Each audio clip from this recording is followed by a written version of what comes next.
La salle d'attente des urgences de l'hôpital général de Paris était étouffante, bruyante et pleine d'impatience.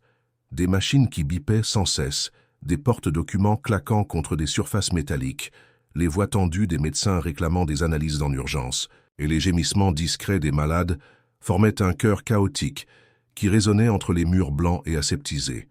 L'odeur caractéristique du désinfectant se mêlait à l'arôme du café renversé et à la sueur de l'anxiété. Les néons bourdonnaient au-dessus de toutes les têtes, trop brillants, trop révélateurs, montrant chaque ride de soucis, chaque tache de sang, chaque larme non versée. Mais au fond du couloir, assise silencieusement sous un de ces néons qui clignotaient à un rythme irrégulier, comme s'il annonçait un code secret, se trouvait une femme âgée à peine remarquée par personne, jusqu'à ce qu'elle devienne impossible à ignorer. Madame Éléonore Garnier, 76 ans, était habituée à être invisible. Dans sa jeunesse, elle avait attiré les regards, bien sûr, avec ses cheveux noirs comme une aile de corbeau et ses yeux de la couleur du café fraîchement moulu. Elle avait été une beauté discrète, du genre qui n'attire pas l'attention immédiatement, mais qui, une fois remarquée, était difficile à oublier. Maintenant, ses cheveux étaient devenus de la couleur des nuages avant l'orage, et ses yeux avaient perdu un peu de leur éclat, bien qu'ils conservassent l'acuité qui l'avait caractérisée pendant ces 4 décennies comme infirmière. Son corps était mince, presque fragile, modelé par des années de travail physique dans les couloirs hospitaliers, portant des patients, poussant des brancards, soutenant les mourants. Ce corps, qui avait été fort comme un chêne, était maintenant affaibli par la maladie qui la rongeait silencieusement, s'installant dans sa poitrine comme un intrus persistant. Son manteau marron était trop grand pour elle, comme si elle portait les vêtements d'une autre personne, ou comme si elle-même s'était rétrécie à l'intérieur. Ses chaussures étaient usées sur les bords, avec le cuir craquelé, racontant des histoires d'innombrables pas dans les couloirs de l'hôpital. Et ses mains qui avaient sauvé tant de vies, qui avaient tenu des nouveau-nés et fermé les yeux de ceux qui partaient, reposaient maintenant nerveusement sur ses genoux pendant qu'elle attendait. Pendant 2 heures. L'agitation des urgences continuait autour d'elle, comme si elle était un meuble de plus, un élément du décor auquel personne ne prêtait attention. Les infirmières passaient en courant, avec leurs uniformes impeccables, au début du service, mais qui montraient maintenant des taches de diverses provenances. Les brancardiers poussaient des brancards, avec des patients gémissants, certains à moitié sédatés, d'autres trop conscients de leur douleur. Des familles, angoissées, interrogeaient toute personne portant une blouse blanche, leurs yeux rougis par des larmes retenues ou versées. Éléonore observait tout avec le calme résigné de celle qui a été de l'autre côté, de celle qui connaît le fonctionnement interne de ce chaos organisé, de celle qui sait que la patience est aussi importante que n'importe quel médicament. Elle se souvenait de ses propres jours aux urgences, quand elle courait d'un patient à l'autre, quand chaque seconde comptait, quand ses mains fermes réalisaient des interventions qui pouvaient faire la différence entre la vie et la mort. Elle se souvenait de l'adrénaline, de la fatigue, de la satisfaction. Mais surtout, elle se souvenait des visages, les yeux effrayés qui cherchaient en elle un signe d'espoir, les sourires soulagés quand la douleur commençait à céder. Les regards de gratitude qui valaient parfois plus que n'importe quelle reconnaissance formelle. Maintenant, assise sur cette chaise en plastique inconfortable, avec une douleur sourde installée dans sa poitrine comme un hôte non invité, Éléonore se demandait si quelqu'un la regarderait vraiment, s'il verrait la personne derrière, les rides et les cheveux gris, ou s'il ne verrait qu'une autre vieille femme solitaire, un fardeau de plus pour un système déjà surchargé. Quand le jeune et confiant médecin des urgences sortit finalement avec une tablette électronique à la main, il soupira bruyamment, la regarda du coin de l'œil et murmura assez fort pour qu'une infirmière proche l'entende. Encore une vieille. Dame solitaire et hypocondriaque qui gaspille un lit.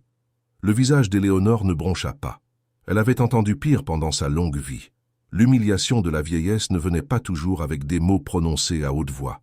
C'était parfois un regard d'impatience à peine dissimulé, un ton condescendant comme si on parlait à une enfant, un retard accidentel dans l'attention. L'infirmière, une femme d'âge moyen, avec des mèches prématurément grises s'échappant, de sa coiffe, rougit de honte en entendant le commentaire du médecin. Elle tenta de le compenser avec un sourire chaleureux adressé à Éléonore. « Le docteur Martinez va s'occuper de vous maintenant », dit-elle avec une gentillesse sincère.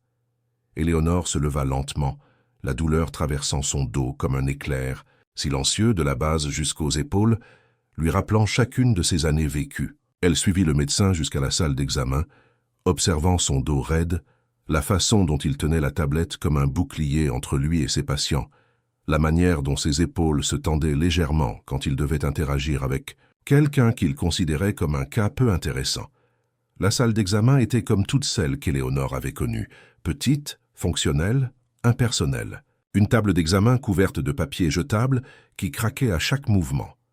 Un tabouret pour le médecin, un petit lavabo dans le coin, des instruments disposés avec une précision militaire, des affiches anatomiques qui avaient vu des jours meilleurs. Et cette odeur, toujours cette odeur de désinfectant mélangée à la peur. Le docteur Martinez ne la regarda pas pendant qu'il lui posait les questions de routine. « Pression artérielle », murmura-t-il en lui plaçant le brassard trop serré autour de son bras mince. « Allergie médicamenteuse ?» Éléonore répondit patiemment, reconnaissant le rituel, ayant été des deux côtés de cet échange des centaines, peut-être des milliers de fois. « Depuis combien de temps avez-vous cette douleur ?» demanda-t-il sans lever les yeux de la tablette où il introduisait des données comme si la patiente en face de lui n'était qu'une collection de chiffres et de symptômes, pas une personne avec une histoire, avec des peurs, avec de la dignité. « Environ une semaine, dit-elle doucement, sa voix légèrement rauque par l'âge mais encore claire comme le son d'une cloche d'église un dimanche matin. « Mais je ne voulais déranger personne. Je vis seul et je... » Il l'interrompit d'un geste impatient de la main, griffonnant quelque chose sur sa tablette. Ses doigts se déplaçaient rapidement sur l'écran, écrivant des notes qu'elle ne pouvait pas voir mais qu'elle imaginait seraient brèves et méprisantes. « Ce n'est probablement qu'une indigestion ou de l'arthrite. Nous allons faire quelques tests de base. Vous ne mourrez pas aujourd'hui. » Puis il leva les yeux au ciel. Un geste rapide, presque imperceptible si l'on n'était pas attentif, mais Éléonore le vit clairement, comme un éclair de mépris qui illumina l'espace d'un instant le visage du jeune médecin. Ce fut ce geste qui fit tout basculer. Ce petit mouvement qui criait plus fort que n'importe quel mot « Vous n'êtes pas importante. Vous faites perdre du temps. Il y a des patients plus intéressants, plus jeunes, plus dignes de mon attention. » L'infirmière, qui était entrée silencieusement pour assister le médecin, le perçut également. Pendant un instant, son professionnalisme vacilla et une expression de dégoût traversa son visage. Éléonore le vit aussi, ce minuscule geste qui en disait long sur le jeune docteur et sur la façon dont il considérait les patients âgés. Elle resta à regarder le sol, honteuse non pour elle-même mais pour lui, pour ce qu'il perdait en la traitant ainsi, pour les leçons qu'il n'apprendrait jamais s'il continuait à voir les personnes âgées comme des fardeaux au lieu de livres, remplis d'expérience et de sagesse encore à partager. Mais alors, quelque chose d'inattendu se produisit. Le médecin jeta un autre coup d'œil à son dossier sur la tablette, probablement pour vérifier quelques données avant de la renvoyer faire les examens de routine. Quelque chose attira son attention. Il cligna des yeux une fois, puis deux. Foy se pencha davantage vers l'écran comme s'il ne pouvait pas croire ce qu'il lisait et commença à faire défiler le document numérique avec frénésie. Son comportement changea complètement en quelques secondes, comme s'il avait été remplacé par une autre personne. « Attendez, Éléonore Garnier ?»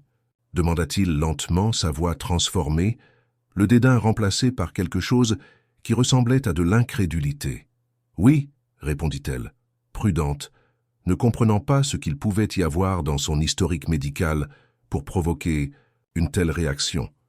Ses yeux fatigués, bordés de rides qui racontèrent des histoires de rires et de larmes, tentèrent de reconnaître le jeune médecin, cherchant dans ses traits un indice de familiarité. Le médecin pâlit visiblement, comme si tout le sang avait décidé de quitter son visage d'un coup. Ses lèvres s'entr'ouvrirent dans un geste de surprise absolue. Il la regarda pour la première fois depuis qu'elle était entrée dans la pièce. Il la regarda vraiment, pas à travers elle ou au-dessus d'elle comme il l'avait fait jusqu'alors. Ses yeux parcoururent le visage d'Éléonore, comme s'il essayait de concilier l'image de la vieille femme fragile devant lui avec quelque chose ou quelqu'un de son passé. « Vous avez travaillé à l'hôpital Saint-Luc dans les années 80 ?»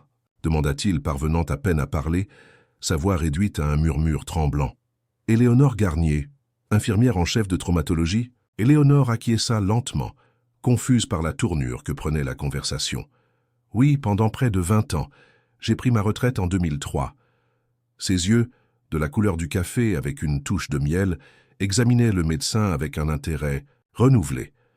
Les mains du docteur tremblaient maintenant, si visiblement qu'il dut poser la tablette sur le comptoir pour éviter qu'elle ne lui échappe. L'infirmière, percevant que quelque chose d'extraordinaire se produisait, resta immobile, observant la scène comme une spectatrice d'une pièce dont le scénario venait de changer radicalement. « Vous m'avez sauvé la vie », dit le médecin, sa voix brisée par une émotion qu'il luttait pour contenir. La pièce tomba soudainement dans le silence, à l'exception du bip distant d'un moniteur dans une autre salle et du vrombissement, presque imperceptible des néons. À ce moment-là, le temps sembla s'arrêter, comme si l'univers entier retenait son souffle devant l'ampleur de ce qui se produisait. « Quand j'avais 6 ans, » continua le docteur, maintenant dans un murmure, qui semblait arraché du plus profond de son être, la voix brisée par des souvenirs qui l'avaient clairement accompagné toute sa vie. Je suis tombé à travers une porte vitrée chez mes grands-parents. Le verre a sectionné mon artère fémorale et plusieurs veines importantes. J'ai perdu tellement de sang. Tous les médecins ont pensé que je n'y survivrais pas. Il fit une pause, avalant difficilement, essayant de garder son sang-froid professionnel mais échouant lamentablement. Vous êtes resté avec moi pendant des heures, bien après la fin de votre service. Vous m'avez fait des transfusions. Vous m'avez parlé constamment alors que j'étais inconscient. Sa voix se brisa complètement, incapable de continuer. Éléonore le regarda fixement, trop abasourdi pour répondre immédiatement. Un souvenir lointain commença à se former dans son esprit, comme une photographie ancienne qui émerge lentement dans le révélateur. Le souvenir d'un petit garçon, pâle, si pâle que ses lèvres étaient devenues de la couleur des cendres. Un enfant couvert de sang et de verre, amené en urgence alors que ses parents pleuraient inconsolablement dans la salle d'attente. Un cas que tous les médecins avaient considéré comme perdu, mais qu'elle avait refusé d'abandonner. « Carlos », murmura-t-elle finalement, le nom surgissant des archives de sa mémoire comme un trésor longtemps enfoui. Carlos Martinez, l'enfant de l'accident avec la porte vitrée. Le médecin hocha la tête, des larmes non versées brillant dans ses yeux. « Je n'avais aucune idée que c'était vous. Je n'ai pas reconnu votre nom sur la liste des patients. Je n'ai pas fait attention à votre visage quand je vous ai appelé. Il s'interrompit, clairement accablé par la coïncidence, par le coup du sort qui avait mis la femme qui lui avait sauvé la vie, littéralement, sous sa garde. Et il l'avait traitée avec dédain, avec impatience, avec cet air de supériorité qui afflige parfois les jeunes médecins qui n'ont pas encore appris que la médecine est autant un art qu'une science, autant de cœur que de technique. Il s'assit sur le tabouret à côté d'elle, toute son arrogance précédente évaporée comme la rosée au lever du soleil.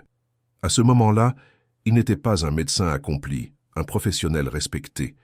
Il était simplement un jeune homme face à la personne qui avait rendu possible qu'il soit là, à respirer, à vivre, à exercer la profession qu'il aimait. « Je ne serais pas là sans vous », dit-il simplement, sa voix à peine un murmure. « Je n'aurais pas pu devenir médecin. Je n'aurais pas rencontré ma femme. Je n'aurais pas mes enfants. Je n'existerais pas, et je vous ai traité comme une gêne, » acheva Éléonore doucement. Elle ne le dit pas avec colère ni avec reproche, juste avec la vérité simple et nue que tous deux savaient.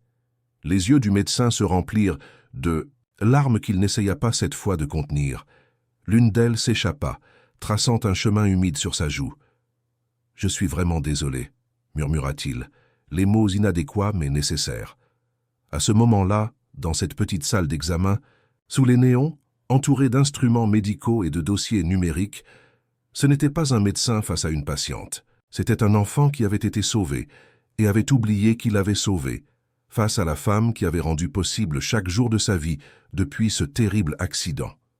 Si vous appréciez l'histoire, écrivez 5 dans les commentaires et abonnez-vous pour plus de vidéos comme celle-ci. Sinon, écrivez 0.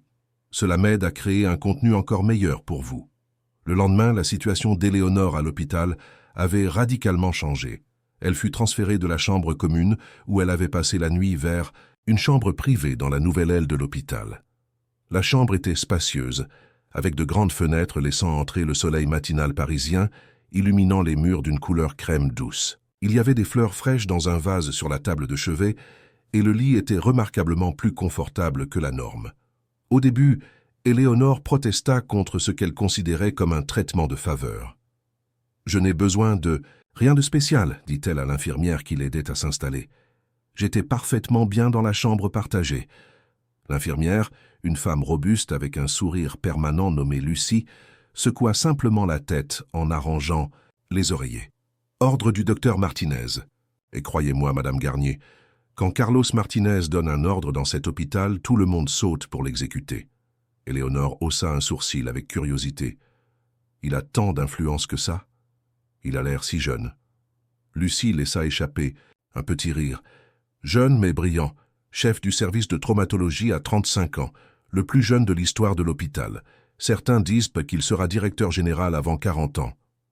Cette information fit qu'Éléonore regarda avec des yeux neufs la chambre luxueuse. Ce n'était pas simplement un geste de gratitude personnelle, c'était l'utilisation du pouvoir institutionnel pour s'assurer qu'elle reçoive les meilleurs soins possibles. Ce matin-là, des spécialistes arrivèrent les uns après les autres. Un cardiologue renommé l'examina minutieusement, écoutant, son cœur avec tant d'attention qu'il semblait vouloir mémoriser chaque battement. Une rhumatologue examina ses articulations, posant des questions détaillées sur les douleurs anciennes et récentes. Un neurologue passa près d'une heure à évaluer ses réflexes et sa sensibilité. Et puis vinrent les techniciens, pour des radiographies, des analyses de sang, des électrocardiogrammes et d'autres examens qu'Éléonore connaissait bien, mais qu'elle n'avait jamais espéré recevoir tous en une seule journée. Tant d'agitation pour un peu de douleur à la poitrine, murmura-t-elle pendant qu'une technicienne préparait l'équipement pour une échocardiographie. La femme lui sourit. Le docteur Martinez a dit qu'il voulait ne laisser aucune pierre. Non retourner, ces mots exacts. Mais au-delà des soins médicaux, quelque chose d'autre avait changé à l'hôpital. La nouvelle de ce qui s'était passé, de la façon dont le distingué docteur Martinez avait découvert qu'une patiente âgée et apparemment anonyme était en réalité l'infirmière qui lui avait sauvé la vie des décennies auparavant, se répandit dans tout le centre médical comme une onde de choc, touchant chaque personne qui l'entendait et transformant la façon dont il regardait Éléonore. Des infirmières qui n'avaient jamais travaillé avec elle, certaines trop jeunes pour avoir été en activité à son époque, venaient simplement pour parler, pour écouter ces histoires d'antan. Quand les unités de soins intensifs commençaient à peine à se développer, quand les moniteurs cardiaques étaient de la taille de téléviseurs, quand les aiguilles étaient réutilisées et stérilisées à la main. Elle venait pour apprendre, mais aussi pour l'honorer, reconnaissant en elle non seulement une figure du passé, mais quelqu'un dont les mains avaient touché et sauvé d'innombrables vies, dont celle de l'un de leurs médecins les plus respectés. Le personnel administratif qu'elle ne connaissait pas commença à passer dans sa chambre, apportant de petits cadeaux, des magazines, des chocolats, un châle tricoté à la main. Ils venaient avec de vagues excuses sur le fait de vérifier que tout allait bien, mais leurs yeux révélaient la véritable raison. Ils voulaient rencontrer la légendaire infirmière Éléonore Garnier, voir par eux-mêmes la femme qui était devenue du jour au lendemain une sorte de célébrité locale. Même l'administrateur de l'hôpital, un homme à l'air sévère nommé Monsieur Rambaud, connu pour sa froideur et son obsession des budgets, lui rendit visite et s'assit à ses côtés pendant 1 heure entière. Ils parlèrent des changements du système de santé au fil des décennies, des batailles pour le financement, des petits triomphes, mais significatifs, qui avaient amélioré les soins aux patients. Lorsqu'il prit congé, il le fit avec une légère mais indubitable révérence, un geste de respect qu'Éléonore n'avait jamais espéré recevoir de quelqu'un dans sa position. « On dirait qu'elle est devenue notre patiente VIP », commenta l'une des infirmières en changeant la perfusion d'Éléonore. Éléonore secoua la tête, un peu dépassée par toute cette attention. « Je ne suis qu'une vieille infirmière qui a fait son travail du mieux qu'elle pouvait. Parfois, c'est exactement ce qu'il faut pour changer le monde, » répondit l'infirmière avec simplicité. « Un travail bien fait, jour après jour, patient après patient. » Le docteur Martinez, dont le prénom était Carlos, comme Éléonore l'avait correctement retenu, venait tous les jours, parfois plus d'une fois. Non pas en tant que médecin, bien qu'il supervise son traitement avec un zèle qui frôlait l'obsession, mais comme l'enfant reconnaissant qu'il avait autrefois été. Il lui apportait des fleurs fraîches chaque matin, s'assurant qu'elles soient toujours différentes. Un jour des roses d'un ton saumon clair, le lendemain des lys blancs comme neige, puis des tulipes aux couleurs vibrantes. Il apportait des magazines qui l'intéressaient, après avoir discrètement sondé ses goûts auprès du personnel. Et, surtout, il apportait de la conversation, s'asseyant près de son lit pendant des heures, partageant des histoires de sa vie, comme s'il voulait qu'elle sache tout ce que son intervention avait rendu possible. Il lui parla de ses années à la faculté de médecine, de la façon dont il avait toujours voulu être chirurgien traumatologue, inspiré par les médecins qu'il avait soignés enfant. Il lui raconta sa femme, Marie, décédée il y a 3 ans des suites d'un cancer agressif, le laissant avec 2 jeunes enfants, Diego 7 ans et Anna 5 ans. Il lui parla de la façon dont sa sœur, Carmen, s'occupait des enfants pendant qu'il faisait des doubles quarts pour garder l'esprit occupé et le cœur en sécurité. « Comment pouvez-vous supporter cela ?» demanda Éléonore un jour, alors que le soleil de l'après-midi projetait de longues ombres à travers la pièce. « Perdre votre femme, élever vos enfants seuls et en plus ce travail si exigeant. » Carlos regarda par la fenêtre vers le ciel de Paris, où les nuages se défaisaient lentement comme du sucre dans de l'eau chaude. « Parfois, je n'y arrive pas, » admit-il avec une honnêteté qui le surprit lui-même. « Parfois, je deviens ce médecin que vous avez rencontré le premier jour, froid, distant, jugeant mes patients parce que c'est plus facile que de ressentir leur douleur. » Il fit une pause, comme s'il considérait ses propres mots. « C'est une façon de me protéger, je suppose. Si je me tiens à l'écart émotionnellement, si je les vois seulement comme des cas et non comme des personnes, alors je n'ai pas à affronter. Le fait que chaque mort ici me rappelle Marie. Comment je n'ai pas pu la sauver, bien que j'ai eu toutes les ressources du monde à ma disposition. » Éléonore acquiesça. Elle connaissait bien ce mécanisme de défense. Elle l'avait vu chez de nombreux médecins et infirmières au fil des années. « Les soins sincères font toujours un peu mal, » dit-elle avec douceur. « S'ouvrir à l'humanité de chaque patient, c'est aussi s'ouvrir à sa souffrance. Ce n'est pas un chemin facile. »« Mais vous le faisiez, » répondit-il, se tournant. Pour la regarder directement. « Vous le faisiez tous les jours. Je le sais parce que vous l'avez fait avec moi. Ma mère m'a raconté comment vous lui avez tenu la main pendant des heures, comment vous expliquiez chaque procédure alors que j'étais inconscient, comment vous vous êtes battu pour moi quand d'autres avaient renoncé. » Éléonore sourit, légèrement le souvenir de cette journée revenant avec plus de clarté. « Votre mère, elle sentait le jasmin, dit-elle soudainement. Je me souviens que cela m'avait surprise, avec tout ce sang, ce chaos, cette peur. Et pourtant, quand elle est venue vous voir pour la première fois après la chirurgie, j'ai clairement perçu ce parfum. Comme un rappel que la vie continuait, que la beauté persistait même dans les moments les plus sombres. » Carlos la regarda avec étonnement. « Elle utilisait toujours ce parfum, dit-il à voix basse, jusqu'au jour de sa mort. Enfant, je pouvais savoir si elle était à la maison juste à ce parfum dans l'air. » Un silence confortable s'installa. Entre eux, le genre de silence qui n'est possible qu'entre des personnes qui, bien que s'étant connues consciemment peu de temps, partagent une connexion profonde. « Non sans coup, » dit Éléonore finalement, reprenant la conversation là où il l'avait laissée. « Soigner comme je le faisais a eu son prix. J'ai divorcé quand ma fille avait 12 ans. Mon mari disait que j'aimais plus l'hôpital que notre famille. Pilar et moi nous sommes éloignés, parce que je n'étais jamais à la maison pour ces récitals de piano, ces cérémonies scolaires, ces anniversaires. J'ai toujours donné la priorité à mes patients. » Elle soupira. Un son chargé du poids de décennies de regrets. « Je pensais que je faisais ce qu'il fallait, que je sauvais des vies, que c'était plus important que n'importe quel événement scolaire. Maintenant, je n'en suis plus si sûr. » Carlos ne dit rien pendant un long moment, digérant cette nouvelle. Information. Cette facette de la femme qu'il avait idéalisée toute sa vie, sans même la connaître réellement. « Votre fille, où est-elle maintenant ?»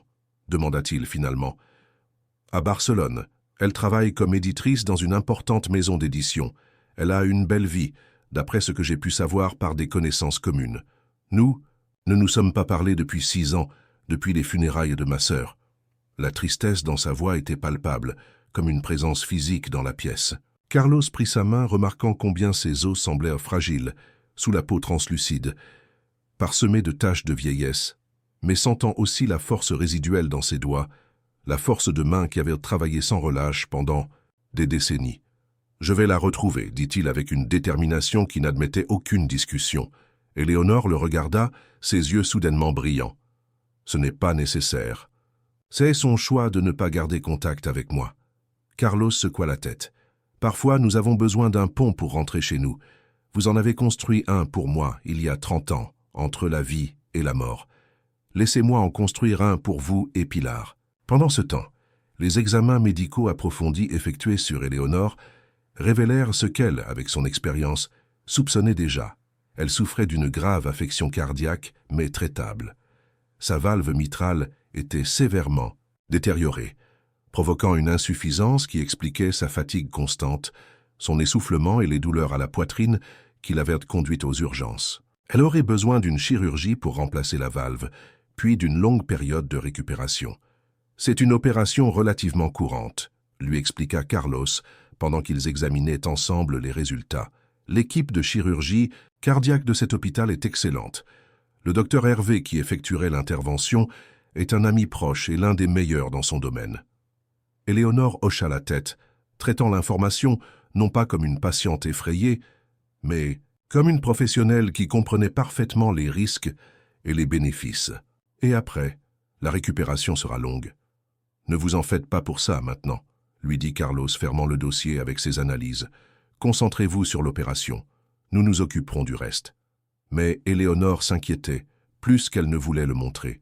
Chaque soir, lorsque les lumières du couloir s'atténuaient et que l'hôpital entrait dans cet état de calme vigilant qu'elle connaissait si bien, lorsque les visites étaient reparties et qu'il ne restait que le bruit occasionnel d'une infirmière, faisant sa ronde, Éléonore restait éveillée, regardant le plafond, tandis que l'inquiétude rongeait son esprit comme une souris affamée. La question qui la maintenait éveillée était simple, mais terrifiante. Où irait-elle après l'hôpital? Son appartement était au 4e étage sans ascenseur, dans un vieil immeuble du centre de Paris. L'escalier était raide, les couloirs étroits, et son logement était rempli d'obstacles potentiels pour une convalescente. Tapis lâches, meubles mal placés, une salle de bain non adaptée. Elle ne pourrait pas s'y rétablir correctement et elle le savait. Ses économies étaient modestes. Après sa retraite, elle vivait principalement de sa pension qui couvrait à peine ses besoins essentiels. Elle n'avait pas d'assurance maladie privée qui couvrirait les soins à domicile ou une résidence temporaire pour sa récupération. Elle n'avait pas de famille à proximité. Ses voisins étaient gentils, mais aussi pour la plupart âgés, incapables de fournir l'aide constante dont elle aurait besoin. Elle n'avait pas d'amis proches. Les années de dévouement au travail avaient laissé peu de temps pour cultiver des amitiés durables, et beaucoup de ses anciens collègues étaient décédés ou s'étaient installés loin. La perspective d'une maison de retraite publique apparaissait à son horizon comme une sombre sentence. Elle en avait visité plusieurs au cours de ses années d'infirmière, prodiguant des soins à des patients qui ne pouvaient pas venir à l'hôpital. Elle se souvenait des couloirs froids, des chambres partagées avec des inconnus, de l'odeur persistante des médicaments et du désinfectant, mais sans la promesse de guérison qui le rendait tolérable dans un hôpital. Elle se souvenait des visages résignés des résidents, certains déjà sans espoir de retourner chez eux. C'était une ironie cruelle que celle qui avait consacré sa vie à prendre soin des autres se retrouve maintenant sans personne pour prendre soin d'elle quand elle en avait le plus besoin. Un après-midi, alors que Carlos examinait ses médicaments, ajustant les doses avec une précision méticuleuse, il lui demanda « Vous souvenez-vous d'autre chose de l'enfant que j'étais, de mes parents? J'ai des souvenirs flous de l'accident, mais il y a tant de choses que je ne peux pas récupérer. » Éléonore ferma les yeux, cherchant dans les archives de sa mémoire, comme quelqu'un qui cherche un livre spécifique dans une immense bibliothèque. Les images commencèrent à affluer, d'abord diffuses, puis avec une clarté surprenante. « Votre père » commença-t-elle, sa voix prenant un ton presque hypnotique, comme si elle racontait une histoire qui s'était produite hier, et non il y a 30 ans. Il était très grand, si grand qu'il devait baisser la tête pour passer certaines portes. De l'hôpital, il avait les cheveux noirs avec quelques cheveux gris prématurés aux tempes. Il n'arrêtait pas de faire les 100 pas dans la salle d'attente comme un lion en cage. Il ne pleurait pas, mais son visage montrait plus de douleur que n'importe quelle larme. Elle fit une pause, les images défilant maintenant librement. Et votre mère, elle était différente. Elle restait assise, complètement immobile, comme si elle craignait que le moindre mouvement puisse affecter l'équilibre délicat qui vous maintenait en vie. Elle pleurait silencieusement. Ses larmes coulaient, mais elle ne faisait aucun bruit. Elle avait un chapelet enroulé autour des doigts, si fermement que ses jointures devenaient blanches. Carlos écoutait avec une attention respectueuse, absorbant chaque mot comme une terre sèche, absorbant la pluie après une longue sécheresse. Quand nous vous avons stabilisé et qu'ils ont pu vous voir pour la première fois en réanimation, continua Éléonore, votre mère m'a étreinte si fort que j'ai cru que mes côtes allaient se briser. C'est alors que j'ai senti le parfum du jasmin. Votre père ne pouvait pas parler. Il hochait la tête encore et encore comme s'il voulait me remercier, mais les mots refusaient de sortir. Elle ouvrit les yeux et regarda directement Carlos. Je n'oublierai jamais leur visage à ce moment-là. Le soulagement, la gratitude, mais aussi la peur persistante, parce qu'ils savaient que vous n'étiez pas encore complètement hors de danger. Carlos la regarda stupéfait par la précision de ses souvenirs, par ces détails que personne ne lui avait jamais racontés. « Ma mère utilisait toujours du parfum de jasmin », dit-il à voix basse, confirmant sans le savoir l'exactitude de la mémoire d'Éléonore. Elle est décédée il y a 10 ans, d'une crise cardiaque foudroyante. Nous n'avons même pas pu lui dire au revoir. Il fit une pause, comme s'il hésitait à partager quelque chose de plus. Mais mon père, il est toujours vivant. Il vit en banlieue parisienne, dans une maison avec un petit jardin qu'il entretient avec dévotion. Sa voix prit un ton de révérence.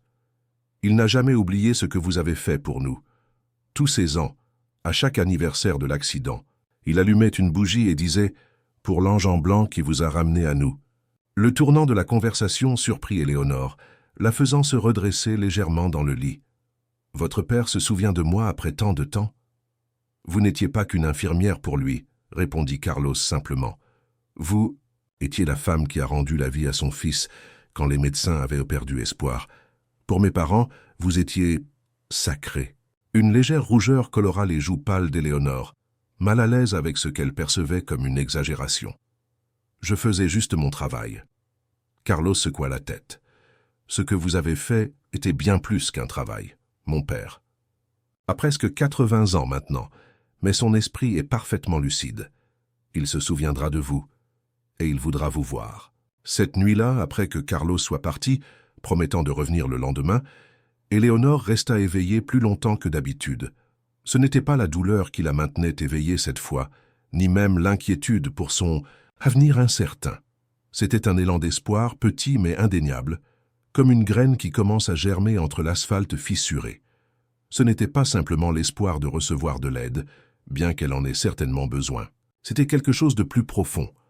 La compréhension que son travail, ses heures interminables de soins et de compassion, d'intervention médicale et de mots d'encouragement avaient laissé une marque réelle, tangible, qui avait perduré, dans le temps et dans la vie de ceux qu'elle avait touchés. Elle n'était pas perdue dans l'oubli, comme elle l'avait craint. Au moins, dans le cœur d'une famille, elle comptait. 3 jours plus tard, alors qu'Éléonore prenait son petit déjeuner, un petit déjeuner étonnamment appétissant pour un hôpital, un autre signe du traitement spécial qu'elle recevait, Carlos fit irruption dans la chambre. Il ne portait pas sa blouse de médecin, mais des vêtements décontractés. Un jean bien coupé et une chemise bleue retroussée qui laissaient entrevoir des avant-bras forts. Son visage rayonnait d'un sourire qui illuminait tout l'espace.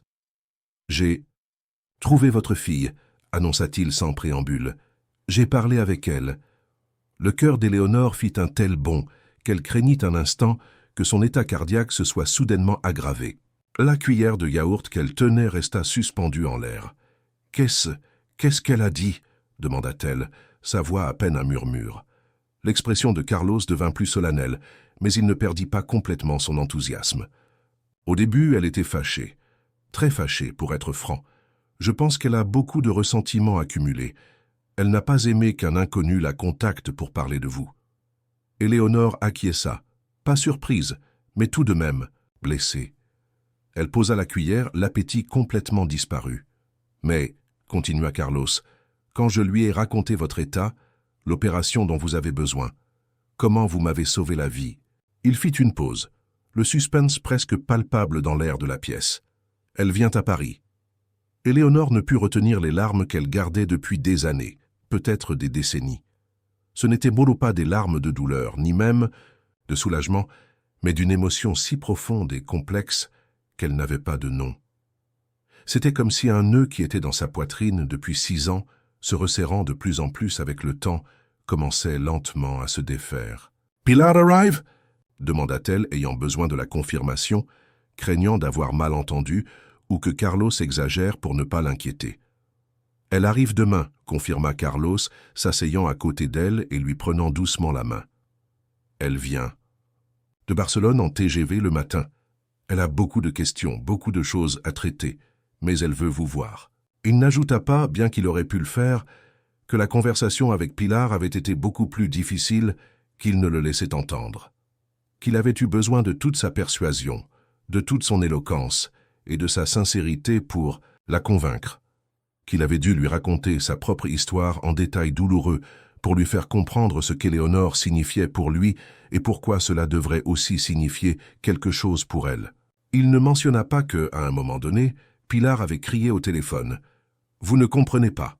Ma mère était une sainte pour tout le monde sauf pour sa propre famille. » Ni comment il avait répondu, calmement mais fermement « Je comprends mieux que vous ne le croyez.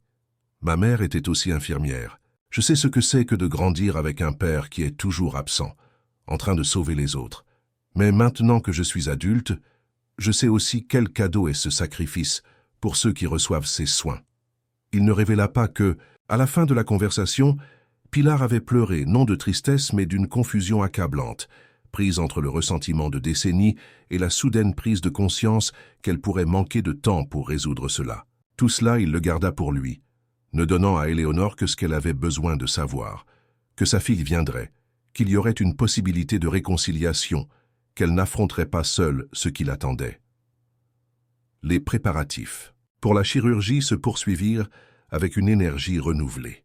L'équipe médicale était surprise par la rapide amélioration de l'état d'esprit d'Éléonore, qui semblait tout à coup rajeunir de plusieurs décennies, animée par la perspective de voir sa fille. Ses constantes vitales se stabilisèrent, ses analyses de sang montrèrent des améliorations, elle semblait même mieux dormir, comme si son corps comprenait qu'il devait être le plus fort possible pour les retrouvailles et l'opération suivante. La veille de l'intervention, alors qu'Éléonore tentait de lire un roman qu'une infirmière lui avait prêté, mais sans pouvoir vraiment se concentrer, Carlos apparut à la porte de sa chambre. Cette fois, il n'était pas seul. Il était accompagné d'un homme âgé, aux cheveux complètement blancs et à la posture distinguée malgré son âge avancé. Il portait un costume simple mais élégant, et dans ses mains, il tenait un bouquet de lys blanc, si parfumé que leur arôme parvint à Éléonore avant même leur pas. « Madame Éléonore, » dit Carlos d'une voix solennelle, presque cérémonielle, « voici mon père Antoine Martinez. » L'homme âgé s'avança à pas lents mais assurés, son regard fixé sur la femme allongée sur le lit d'hôpital. Ses yeux, de la même teinte chocolat foncé que ceux de son fils, brillaient d'émotion contenue. « Enfin, » dit-il d'une voix rauque, comme si les mots devaient traverser des couches d'émotion pour émerger. « Enfin, je peux vous remercier personnellement. » Il posa les lys sur la table de chevet et, d'un geste qui surprit autant Éléonore que Carlos, prit la main de l'infirmière et la porta à ses lèvres, l'embrassant avec révérence. « C'est mon fils, continua-t-il, se redressant mais sans lâcher sa main, était toute notre vie. Mon épouse Isabelle et moi avions attendu 10 ans pour l'avoir. Quand l'accident est survenu... » Sa voix se brisa momentanément. Quand l'accident est survenu, les médecins nous ont dit de nous préparer au pire. L'un d'eux a même suggéré que nous appelions un prêtre. Éléonore acquiesça, se souvenant de la gravité du cas, comment l'enfant avait perdu presque la moitié de son volume sanguin avant d'arriver à l'hôpital, comment ses signes vitaux avaient chuté à plusieurs reprises pendant les premières heures critiques. « Mais vous, » continua Antoine, serrant doucement sa main, « vous avez refusé d'abandonner. Une doctoresse nous a dit après que vous aviez insisté pour continuer les transfusions lorsque d'autres voulaient le déclarer perdu, que vous étiez resté des heures supplémentaires, le surveillant constamment, que vous lui parliez, lui, racontiez des histoires, lui mettiez de la musique bien qu'il soit inconscient. » Éléonore sourit légèrement. « Je lui ai mis du Mozart. J'ai toujours cru que la musique classique aidait les patients, même s'ils ne pouvaient pas l'entendre. » Consciemment, Antoine laissa échapper un rire doux mêlé à des larmes non versées. Savez-vous ce qu'a étudié Carlos au conservatoire avant de se décider pour la médecine? Le piano avec une spécialisation en Mozart. Carlos, qui était resté silencieux, observant l'échange avec une émotion évidente, intervint.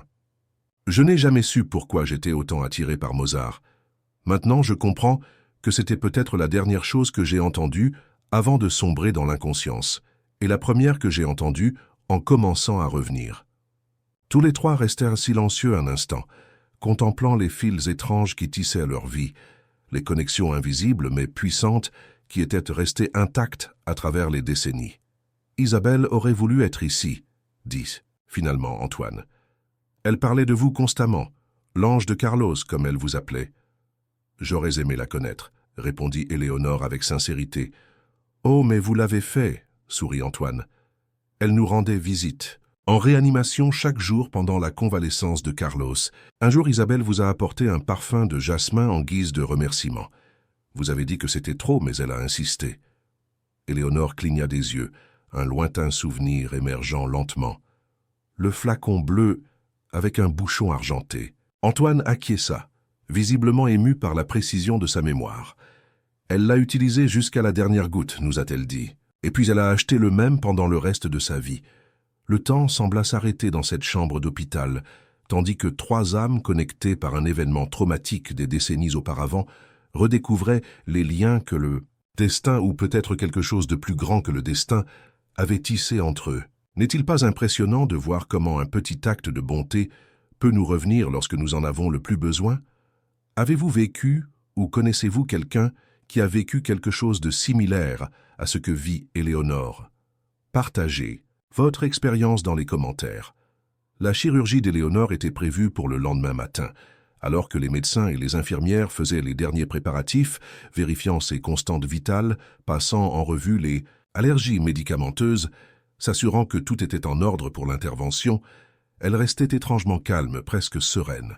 La visite d'Antoine avait été comme boucler une boucle parfaite dans sa vie professionnelle, confirmant que chaque heure supplémentaire, chaque effort supplémentaire, chaque moment de compassion avait eu un but et un impact durable.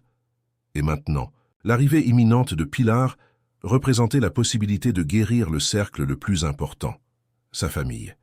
C'était comme si l'univers, dans sa sagesse mystérieuse, avait décidé que le moment était venu de solder les comptes, d'équilibrer la balance, de lui montrer que rien de ce qu'elle avait fait ou cessé de faire n'avait été en vain.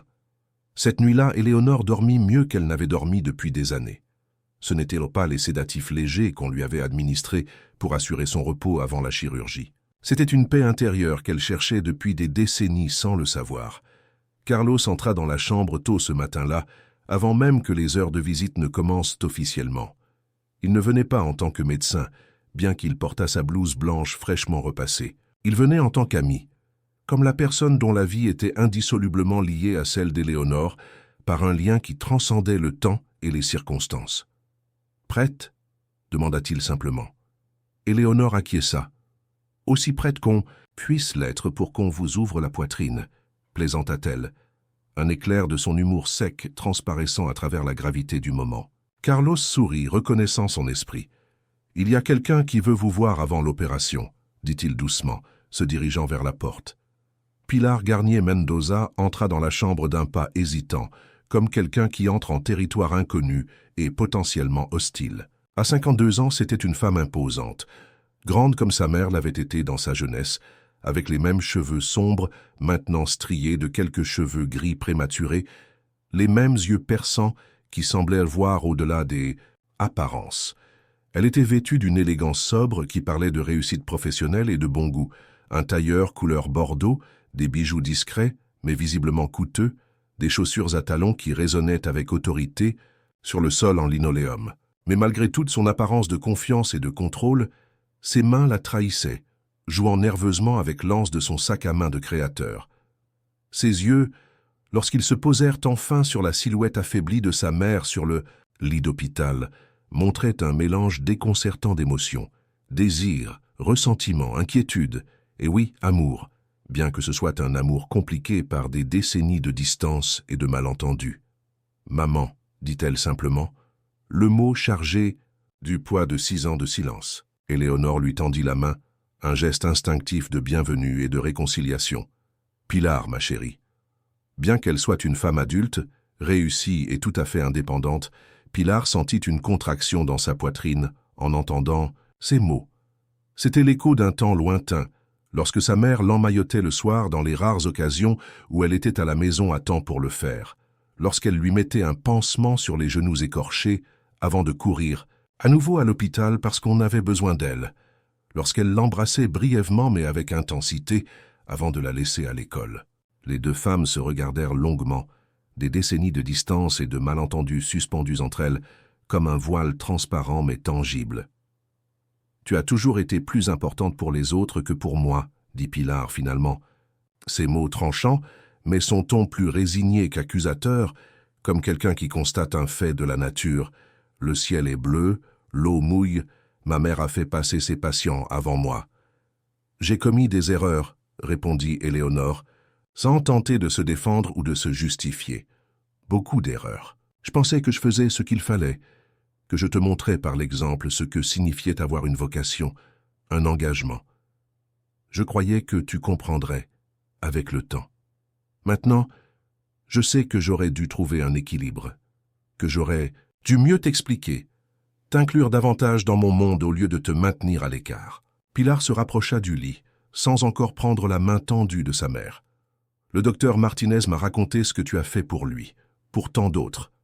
Mais je n'étais pas là pour toi, » acheva Éléonore, prononçant à haute voix la vérité qui avait tourmenté leur relation pendant des décennies. « Je n'étais pas à ton premier récital de piano parce qu'il y avait une urgence à l'hôpital. Je n'ai pas pu aller à ta remise de diplôme du collège parce qu'un de mes patients a fait une crise.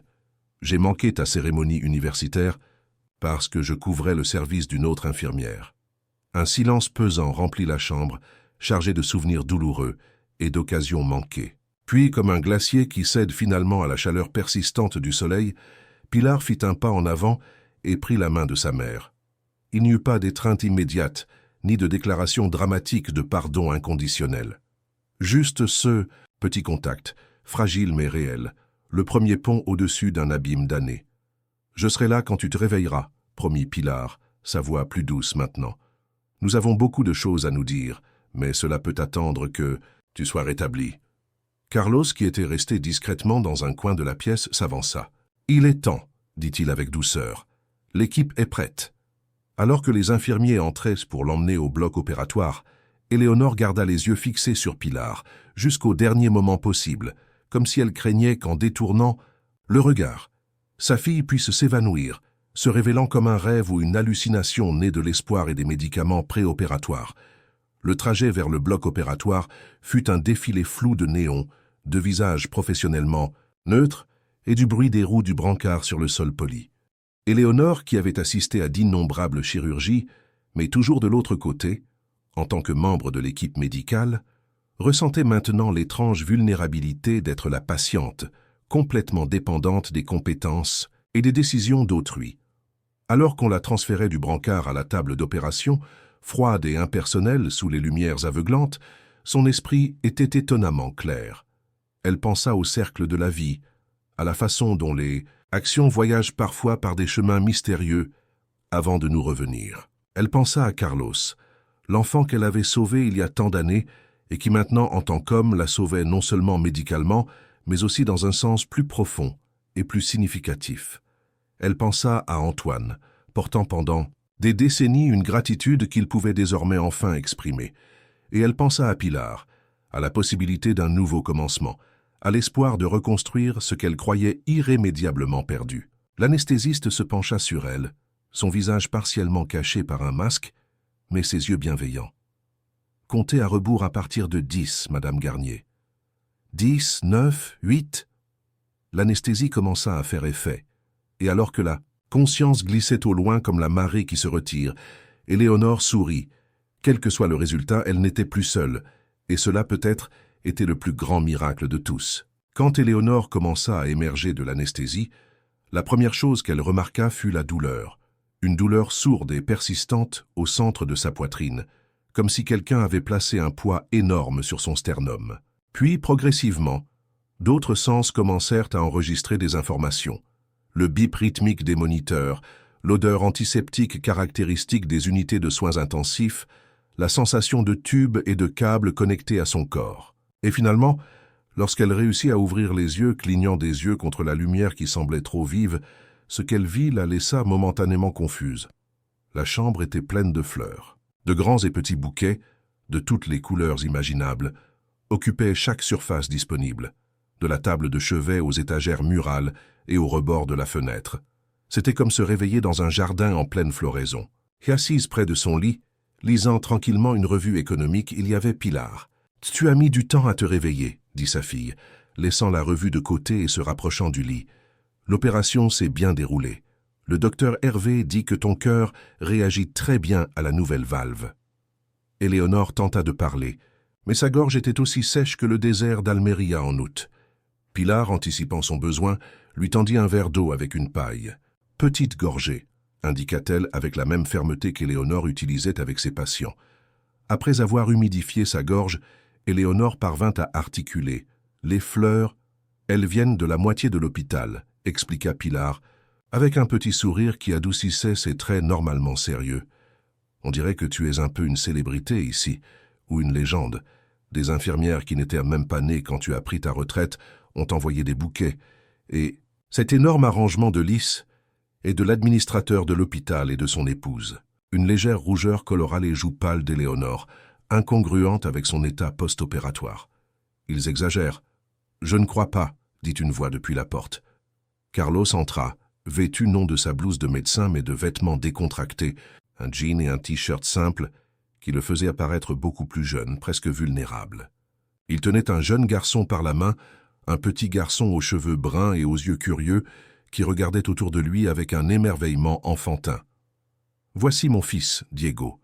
Il voulait rencontrer la dame qui a sauvé son papa. » L'enfant, âgé d'environ 7 ans, regarda Éléonore avec un mélange de curiosité et de respect révérencieux, comme quelqu'un qui voit pour la première fois un monument célèbre dont il n'a entendu parler qu'eux. « Tu as réparé mon papa quand il était petit ?» demanda-t-il avec la simplicité directe des enfants. Éléonore sourit faiblement, l'effort presque trop important pour son état actuel. « Il y a longtemps, oui. » Diego inclina la tête, pensif. « Tu peux te réparer toi-même » Les adultes présents dans la pièce rirent, et l'atmosphère s'allégea considérablement. Le poids de la chirurgie, des retrouvailles tendues, des décennies de séparation, momentanément levées par la logique innocente d'un enfant. « C'est pour ça que les médecins m'aident, » répondit Éléonore, essayant de ne pas trop bouger pour ne pas réveiller la douleur engourdie par les analgésiques. « Et ton papa ?» Carlos s'éclaircit la gorge. « J'ai des nouvelles, » annonça-t-il, un éclat d'enthousiasme à peine contenu dans ses yeux. « Pendant que vous étiez en chirurgie, mon père et moi avons été occupés. Avec l'aide d'autres médecins et du personnel de l'hôpital, » il fit une pause dramatique. Éléonore et Pilar le regardèrent avec attente. « Nous avons trouvé un endroit pour votre convalescence et pour après, » continua-t-il. « Un appartement dans une résidence-service, tout près d'ici. Il est totalement adapté à vos besoins, avec des barres d'appui dans les couloirs, une douche accessible, un système d'appel d'urgence. Et il y a du personnel médical disponible 24 heures sur 24, pour toute éventualité. »« Je ne peux pas me permettre quelque chose comme ça, » interrompit Éléonore, son expression tombant comme une pierre dans un puits profond. Elle connaissait les prix de ces établissements, elle savait qu'ils dépassaient largement ses moyens financiers. « C'est déjà payé, » dit Carlos doucement, « pour 5 ans. » Éléonore le regarda avec incrédulité, sûre d'avoir mal entendu à cause des effets résiduels de l'anesthésie. « Comment ?»« Un donateur anonyme, » répondit Carlos, bien que son sourire en révéla plus qu'il ne disait. « Quelqu'un qui voulait s'assurer que vous receviez les meilleurs soins possibles. » Diego, qui avait écouté attentivement, tira sur la manche de son père. « Pourquoi tu dis que c'est anonyme si c'est toi et papy ?» Carlos toussa bruyamment, interrompant son fils. « Diego, pourquoi n'irais-tu pas chercher Tata Carmen? Je crois qu'elle est à la cafétéria avec Anna. » L'enfant parut sur le point de protester, mais quelque chose dans l'expression de son père le dissuada. Avec un soupir exagéré que seuls les enfants peuvent exécuter parfaitement, il quitta la chambre en traînant les pieds. Pilar, qui avait observé tout l'échange avec une expression indéchiffrable, finit par parler. « J'ai réfléchi, maman. Mon appartement à Barcelone est trop petit pour 2 personnes et le travail me maintient absente presque toute la journée. Ce ne serait pas un bon endroit pour ta convalescence. » Éléonore acquiesça, essayant de cacher sa déception. Elle avait espéré, peut-être irrationnellement, que Pilar l'invite à rester avec elle, bien qu'elle sache qu'exiger autant après tant d'années de séparation était injuste. « Mais, continua Pilar, j'envisage de déménager à Paris. J'ai parlé à mon chef ce matin. La maison d'édition a une succursale ici, et il y a un poste disponible qui pourrait être parfait pour moi. Je pourrais te rendre visite régulièrement. T'aider pendant ta convalescence. » Les mots de Pilar restèrent en suspens dans l'air, chargés de possibilités. Éléonore perçut ce que sa fille offrait réellement. Non seulement une assistance pratique, mais une opportunité de reconnexion, de reconstruire des ponts brûlés il y a longtemps, de construire quelque chose de nouveau sur les fondations du passé. « J'aimerais ça, » dit Éléonore simplement, les mots inadéquats pour exprimer la grandeur de sa gratitude et de son espoir renouvelé. « Bien, » acquiesça Pilar, avec l'efficacité pratique qui la caractérisait. « Je retourne à Barcelone, après-demain pour organiser certaines choses, mais je reviendrai la semaine prochaine. En attendant, tu seras entre de bonnes mains. » Elle regarda Carlos avec un mélange de respect et de quelque chose de plus, peut-être de complicité. Le temps passa avec l'étrange qualité qu'il a dans les hôpitaux, parfois traînant avec la lenteur d'un glacier, parfois s'accélérant de façon inattendue, des heures qui semblaient des minutes, des nuits qui s'étendaient comme des semaines. La convalescence d'Éléonore fut lente mais constante, marquée par de petites victoires qui pourraient sembler insignifiantes pour quelqu'un d'extérieur, mais qui étaient monumentales pour elle et pour ceux qui la soignaient. Le jour où elle put s'asseoir sans aide, la première fois qu'elle marcha jusqu'à la salle de bain sans chanceler, le matin où elle réussit à faire tout le couloir et à revenir sans se sentir complètement épuisée. Et chaque jour apportait aussi des visites. Carlos et ses enfants devinrent des présences régulières, aussi familières pour les infirmières que n'importe quel membre du personnel. Diego, avec sa curiosité insatiable, apportait des dessins qui décoraient les murs de la chambre, des représentations colorées et anatomiquement douteuses de cœur, avec des pièces neuves, comme il les appelait. Anna, plus timide que son frère, apportait des livres de contes qu'elle lisait parfois à haute voix pour Éléonore. Sa petite voix douce, un baume pour les oreilles habituées au bip constant des moniteurs et au bruit incessant d'un hôpital, en pleine effervescence. Antoine, le père de Carlos, venait au moins 3 fois par semaine, toujours impeccablement vêtu comme s'il rendait visite à la royauté et non à une patiente convalescente. Il apportait des histoires sur le Paris d'avant, quand lui et Éléonore étaient jeunes, quand la rue de Rivoli regorgeait d'une vie différente, quand les tramways parcouraient encore les rues et que les terrasses se remplissaient d'intellectuels et d'artistes discutant politique et culture. Étonnamment, ils découvrirent qu'ils avaient fréquenté les mêmes endroits, qu'ils avaient assisté aux mêmes cinémas et théâtres, qu'ils avaient flâné au jardin du Luxembourg aux mêmes époques, peut-être se croisant sans le savoir, des décennies avant l'accident de Carlos. « Vous vous imaginez ?» commenta Antoine un jour, alors qu'il partageait un thé sur la petite terrasse adjacente à la chambre d'Éléonore. « Nous aurions pu nous rencontrer alors. Peut-être sommes-nous croisés 1000 fois sans le savoir, attendant le moment opportun. Ou peut-être était-ce exactement comme cela devait être, répondit Éléonore avec une sagesse tranquille. Nous rencontrer quand il y avait un but plus grand qu'une simple rencontre fortuite. Pilar venait chaque soir après le travail, s'installant déjà dans son nouveau poste à la succursale parisienne de la maison d'édition. Au début, leur conversation était prudente, presque formelle, comme 2 diplomates négociant un traité de paix après une longue guerre froide. Elle parlait de sujets sûrs, le temps, la nourriture de l'hôpital, les actualités générales. Mais progressivement, à mesure que les couches de ressentiment se détachaient comme l'écorce d'un vieil arbre, elles commencèrent à se redécouvrir mutuellement. « Tu te souviens de cet été à Valence ?» demanda Pilar un soir, alors qu'elle aidait Éléonore avec ses exercices de rééducation, lui tenant le bras alors qu'elle pratiquait l'extension recommandée par le kinésithérapeute. « J'avais 8 ans. Tu avais réussi à avoir 2 semaines complètes de vacances, ce qui était inouï. » Éléonore sourit, le souvenir émergeant net et coloré. « La maison de ta tante Carmela, si près de la mer qu'on pouvait entendre les vagues depuis la fenêtre. C'était le meilleur été de mon enfance, qu'admit Pilar. Je t'avais complètement pour moi. Sans garde, sans urgence, sans appel au milieu de la nuit. La main d'Éléonore trembla légèrement. J'ai toujours pensé qu'il aurait dû y avoir plus d'été comme ça.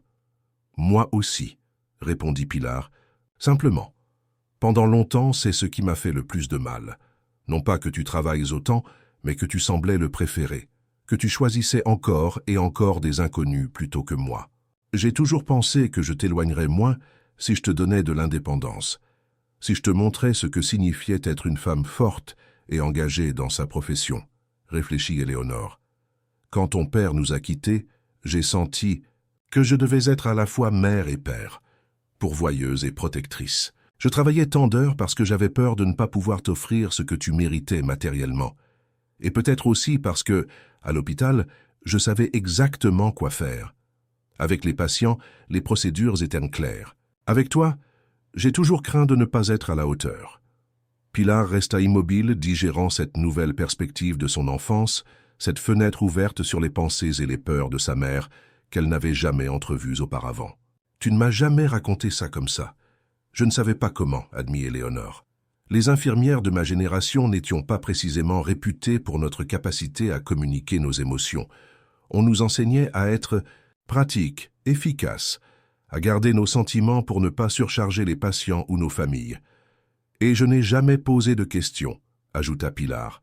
Je suppose que nous avons toutes les deux contribué à cette distance. Cette nuit-là, alors qu'Éléonore se reposait seule dans sa chambre, contemplant les ombres que la lumière nocturne projetait sur le plafond, un kaléidoscope changeant de formes abstraites, elle se permit de ressentir quelque chose qu'elle avait évité pendant de très nombreuses années, l'espoir. Non pas un espoir timide et prudent, contenu par la peur de la déception, mais un espoir large et généreux qui élargissait son cœur et allégeait le poids des années accumulées sur ses épaules. Elle pensa à l'étrange et merveilleux que c'était d'être entourée de personnes qui se souciaient d'elle, qui voyaient au-delà de son âge et de sa fragilité actuelle, jusqu'à la personne qu'elle était, qu'elle avait été, qu'elle pouvait encore être. Elle pensa à Pilar, à la possibilité de retrouver sa fille, non pas comme l'enfant qu'elle avait été, mais comme la femme qu'elle était devenue. Elle pensa à Carlos, à la façon dont la vie avait tracé un cercle parfait pour les réunir, à un moment où tous deux avaient besoin de se souvenir de quelque chose d'essentiel. Lui, l'importance de réellement voir ses patients. Elle, que son travail avait eu une signification qui transcendait les procédures et les diagnostics. Et avec ses pensées l'endormant, Éléonore s'endormit profondément, sans rêve, avec la certitude paisible que, quoi que l'avenir lui réserve, elle n'avancerait plus seule. Le jour où Éléonore quitta l'hôpital, 3 semaines après la chirurgie, fut comme une renaissance. La salle des infirmières organisa une petite célébration improvisée avec un gâteau fait maison et des cadeaux modestes mais significatifs, un châle tricoté à la main par l'une des aides-soignantes, un recueil de poèmes d'Antonio Machado de la part de l'équipe de cardiologie, un album avec des photos du personnel actuel et ancien qu'elles avaient pu réunir. « Pour que vous n'oubliez jamais que vous faites partie de la famille de cet hôpital », lui dit la surveillante des infirmières, une femme énergique nommée Madame Dubois, en lui remettant l'album. Éléonore le feuilleta avec des mains tremblantes, reconnaissant des visages d'il y a des décennies, certains déjà décédés, d'autres vieillis comme elle, tous unis par ce lien spécial que seuls ceux qui ont travaillé dans un hôpital peuvent comprendre pleinement. « Je n'oublierai jamais », promit-elle sa voix rauque par l'émotion. Pilar et Carlos l'accompagnèrent jusqu'à la voiture qui les attendait à l'entrée principale. Éléonore marchait lentement, appuyée sur un déambulateur, chaque pas étant soigneusement mesuré et exécuté. Elle portait une robe simple mais élégante que Pilar avait achetée spécialement pour l'occasion et un léger maquillage appliqué par l'une des jeunes infirmières qui avait insisté pour la préparer pour son grand jour. « Prête à voir. »« Votre nouveau chez vous ?» demanda Carlos avec un enthousiasme à peine contenu, alors qu'il l'aidait à s'asseoir sur la banquette arrière du véhicule. Éléonore acquiesça, nerveuse, mais pleine d'espoir. Pendant le trajet, elle observa les rues de Paris comme si elle les voyait pour la première fois, ou peut-être comme si elle craignait que ce soit la dernière.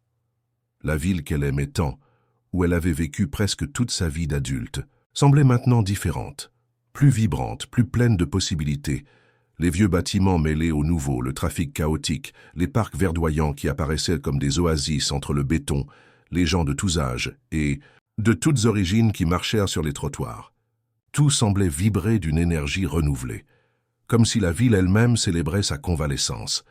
La résidence-service s'avéra être beaucoup plus agréable qu'Éléonore ne l'avait imaginé.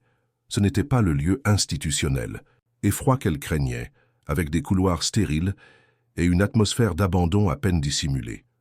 C'était un ensemble d'appartements indépendants, organisés autour de jardins intérieurs, avec des services de soutien disponibles selon les besoins, mais avec l'accent mis sur l'autonomie et la dignité des résidents. Le sien était un premier étage, avec un accès direct à un petit jardin privé, inondé de lumière naturelle grâce à de larges baies vitrées orientées au sud. L'appartement avait été meublé avec goût, mais sans ostentation. Un canapé, confortable de ton bleu pâle, une table de salle à manger en bois clair, des lampes qui fournissaient un éclairage chaleureux. Sur les murs, à sa grande surprise, étaient accrochées des photographies encadrées qu'elle reconnut de son ancien appartement. « Pilar est allé les chercher », expliqua Carlos, remarquant son regard. « Nous avons pensé que vous aimeriez avoir quelque chose de familier dans votre nouvel espace. »« C'est parfait », murmura Éléonore, ayant du mal à croire sa bonne fortune. Carlos sourit, ravi de sa réaction. « Il y a autre chose que nous voulions vous montrer. » Il la conduisit jusqu'à un petit bureau à l'intérieur de l'appartement. C'était un espace accueillant, avec une fenêtre donnant sur le jardin, une bibliothèque pleine de livres, dont elle reconnut beaucoup comme étant les siens, et un bureau en bois poli sur lequel reposait une plaque dorée. Éléonore s'approcha pour lire l'inscription « En l'honneur d'Éléonore Garnier, dont les mains silencieuses ont sauvé des centaines de vies, dont celle d'un enfant reconnaissant qui n'a jamais oublié. » Les larmes qu'elle avait retenues pendant tout le trajet coulèrent finalement librement.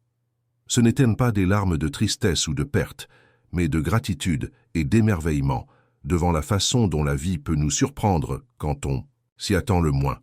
Comment elle peut nous offrir des secondes chances quand on croyait que toutes les portes étaient fermées. « Je ne sais pas quoi dire », murmura-t-elle, passant les doigts sur les lettres gravées comme pour se convaincre qu'elles étaient réelles.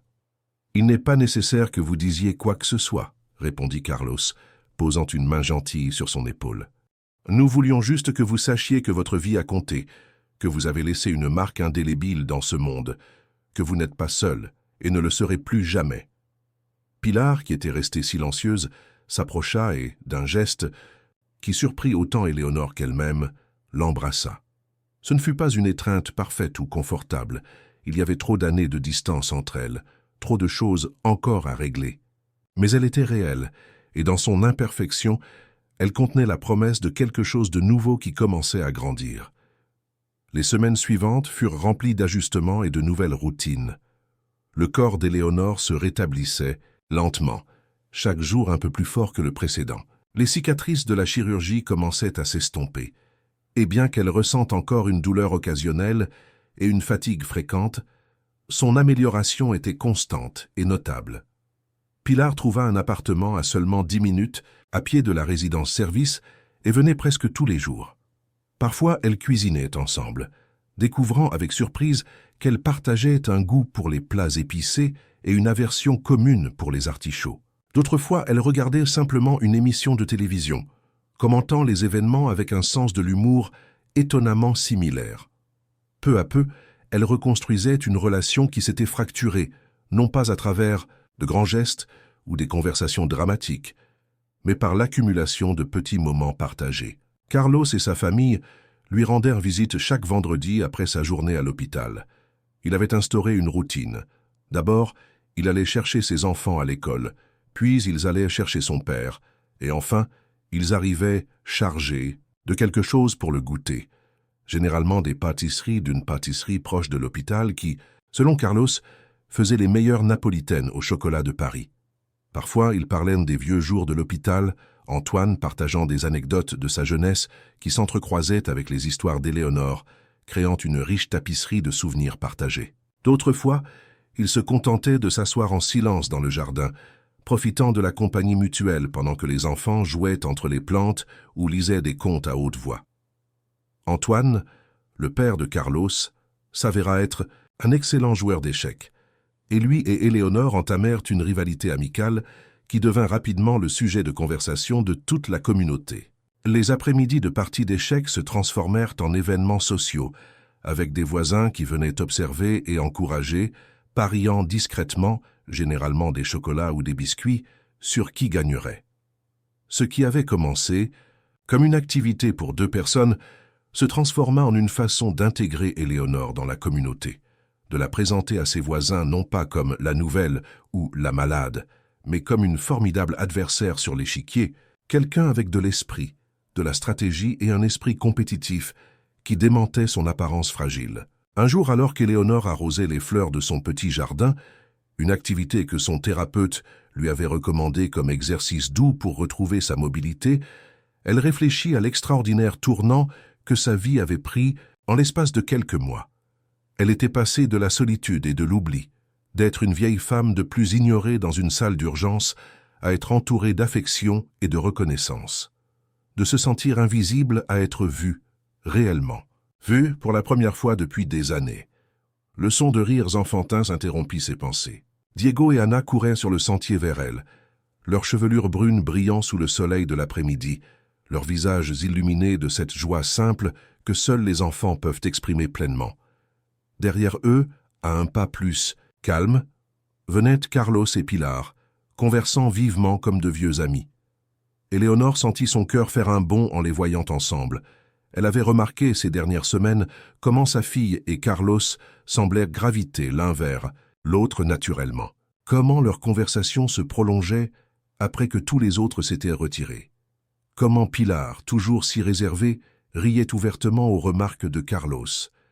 Comment il recherchait son opinion et l'écoutait avec une attention qui dépassait la simple politesse sociale. « Mamie Éléonore !» cria Diego, utilisant le surnom affectueux qu'il avait inventé pour elle, arguant que Éléonore était trop difficile pour sa langue de 7 ans. Elle n'était pas sa grand-mère biologique, bien sûr, mais dans les yeux de l'enfant, les liens qui importent ne sont pas toujours ceux du sang. Éléonore sourit, tendant les bras pour recevoir l'étreinte enthousiaste des enfants, se préparant mentalement à l'impact qui, elle le savait par expérience, secourait son équilibre encore fragile. Elle regarda au-dessus de leur tête vers Carlos et Pilar, qui les observaient maintenant avec des expressions identiques d'affection mêlée à une légère inquiétude pour la vigueur des petits. « Soyez prudents, les petits monstres », avertit Carlos, mais sans véritable sévérité. Mamie Éléonore se remet encore. « Je vais parfaitement bien », insista Éléonore, bien que la vérité fût que chaque étreinte vigoureuse envoyait encore de petites piqûres de douleur à travers sa poitrine. Mais c'était une douleur qu'elle acceptait volontiers, un petit prix à payer pour la joie de se sentir nécessaire, aimée, faisant partie de quelque chose de plus grand qu'elle-même. À ce moment-là, sous le soleil doux de Paris, entourée de fleurs qu'elle avait plantées de ses propres mains et des personnes qui avaient redonné de la couleur à sa vie, Éléonore comprit une vérité profonde qu'elle avait peut-être toujours connue mais qu'elle n'avait jamais pleinement articulée. Parfois, le bien que nous faisons nous revient de la manière la plus inattendue et merveilleuse. Parfois, les mains que nous soignons sont celles qui nous soutiennent plus tard. Cet après-midi-là, assis tous les 4 sur sa petite terrasse, partageant un goûter simple mais délicieux, Pilar avait récemment découvert une passion pour la pâtisserie et expérimentait des recettes chaque week-end. Éléonore observa les liens invisibles mais puissants qui les unissaient tous. Carlos, l'enfant qu'elle avait sauvé il y a tant d'années, et qui maintenant, en tant qu'homme, était apparu au moment exact où elle avait besoin d'être sauvée. Pilar, la fille avec qui elle avait renoué lorsqu'elle pensait qu'il était trop tard pour la réconciliation. Antoine, le père reconnaissant dont la gentillesse et la compagnie étaient devenues une encre dans ses journées. Diego et Anna, la nouvelle génération qui grandirait en connaissant son histoire, qui peut-être un jour raconterait à leurs propres enfants l'histoire de l'infirmière qui a sauvé son père et qui est ensuite devenue une partie de leur famille. « Vous savez, » dit Antoine pensivement alors qu'il servait un autre tour de thé, ses mouvements lents mais précis, marqués par une élégance ancienne que l'on voyait rarement dans les temps modernes, je me suis toujours demandé s'il existait un plan plus vaste, si nos chemins se croisent par hasard ou par dessein, s'il y a un but derrière les accidents apparents du destin. Éléonore considéra la question, quelque chose qu'elle s'était elle-même posé de nombreuses fois au cours de sa vie, en particulier lors des longues nuits de garde à l'hôpital, lorsque le silence et l'obscurité invitaient à la contemplation. « Je ne sais pas, » répondit-elle honnêtement, « mais je crois que la bonté ne se perd jamais. Elle peut faire le tour du monde pendant des années, mais elle finit toujours par retrouver son chemin. » Carlos acquiesça, pensif, comme un boomerang cosmique. Tous rirent, et la conversation dériva vers des sujets plus légers.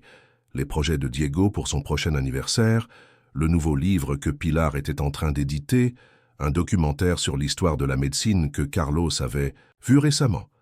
Mais cette nuit-là, alors qu'Éléonore se préparait à dormir dans son nouveau chez elle, l'image du boomerang resta avec elle.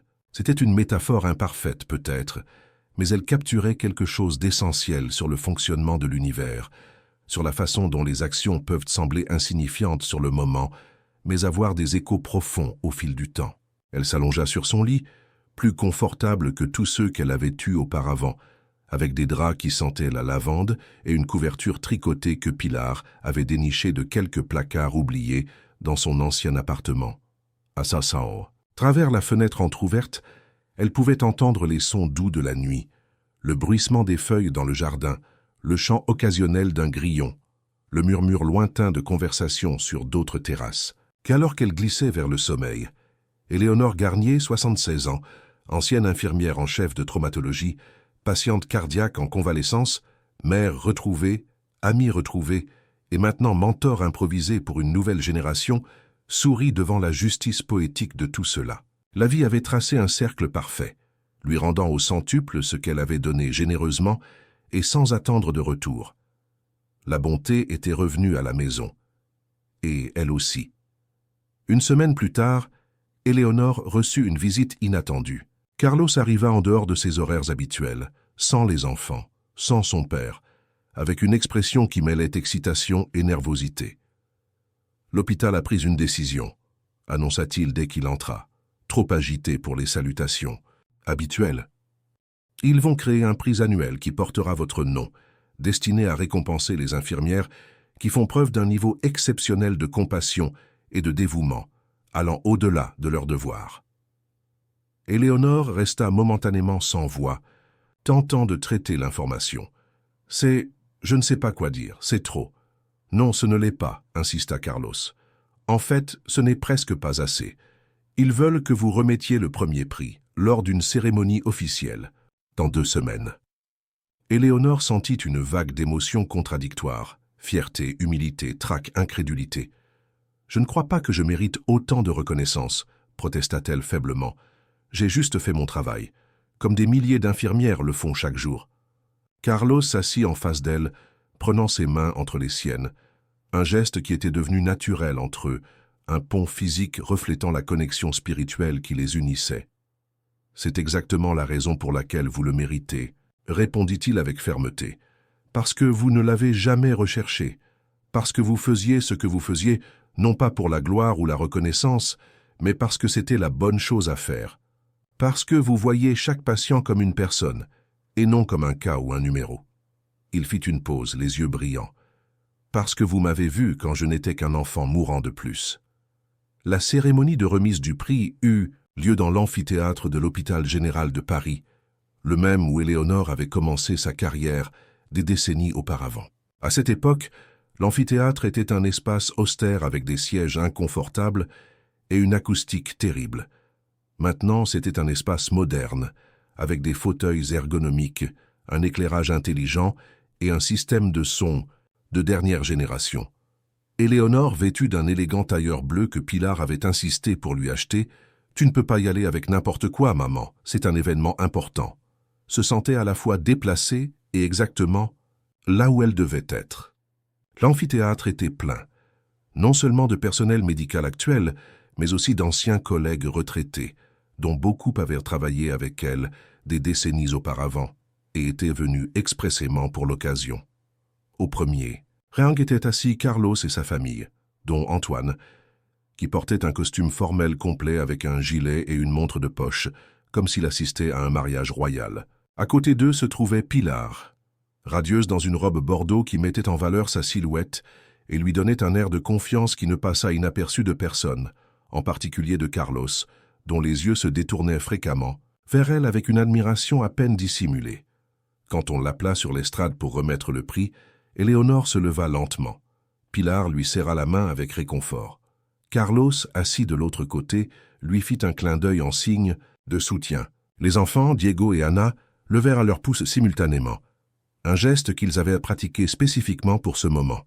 Debout devant le micro, Éléonore regarda l'auditoire.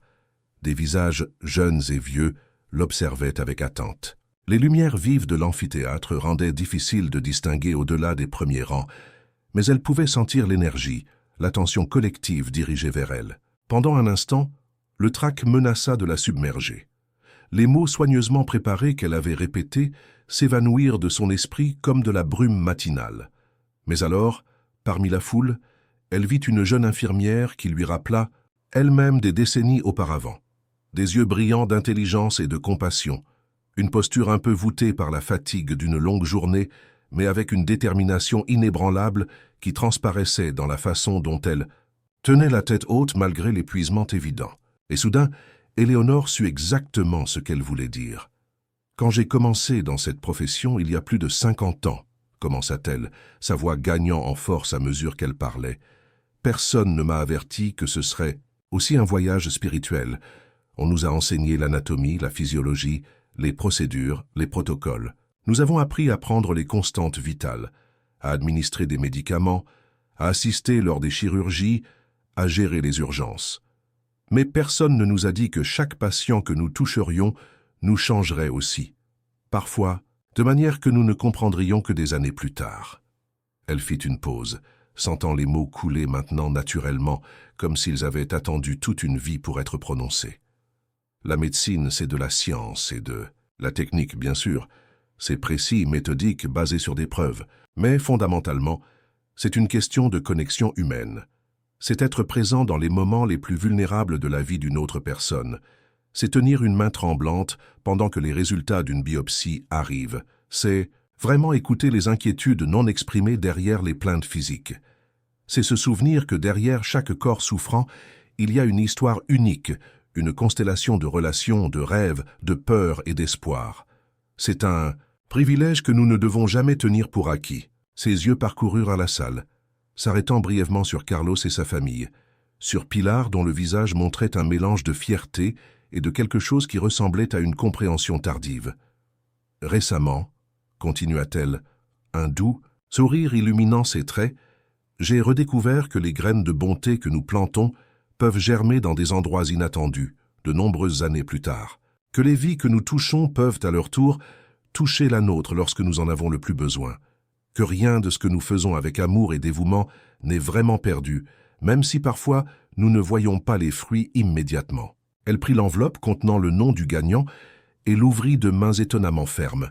« C'est un honneur pour moi de remettre le premier prix Éléonore Garnier d'excellence en soins infirmiers à Hélène Durand de l'unité d'oncologie pédiatrique. » Un tonnerre d'applaudissements remplit l'amphithéâtre, tandis qu'une jeune infirmière, la même qu'Éléonore avait remarqué plus tôt, se frayait un chemin vers la scène, son visage un mélange d'incrédulité et de joie. Les deux femmes, séparées par 50 ans d'expérience mais unies par la même vocation, s'embrassèrent brièvement, avant qu'Éléonore ne lui remette la plaque commémorative et un chèque qui, elle le savait, représentait une somme considérable grâce à la générosité de plusieurs donateurs anonymes, bien qu'elle soupçonnât que la famille Martinez avait contribué de manière significative.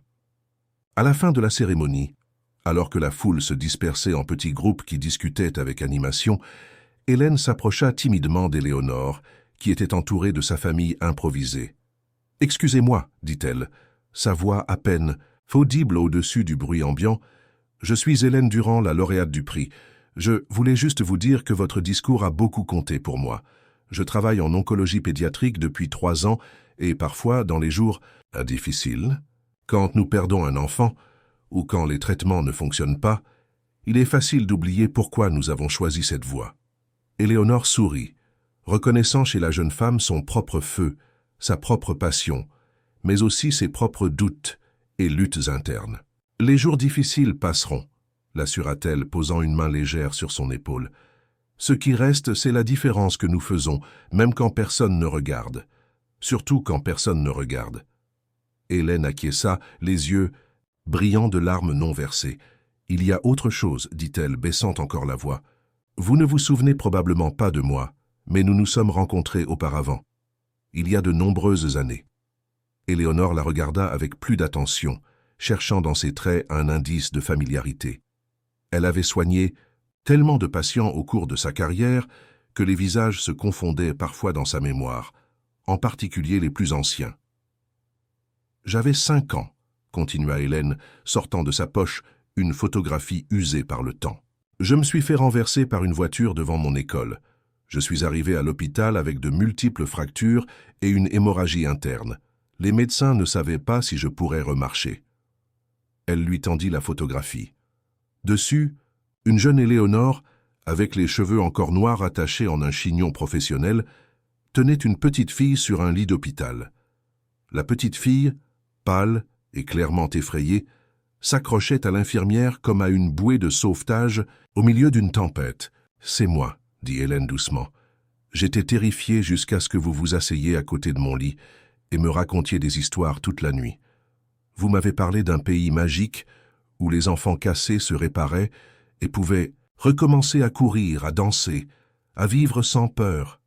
Vous m'avez promis que je me réparerais aussi, bien que les médecins ne soient pas si sûrs. » Éléonore fixa la photographie, puis la jeune infirmière, et enfin Carlos, qui s'était approché, et observait la scène avec curiosité. « Et je me suis réparé, » continua Hélène, sa voix plus ferme maintenant.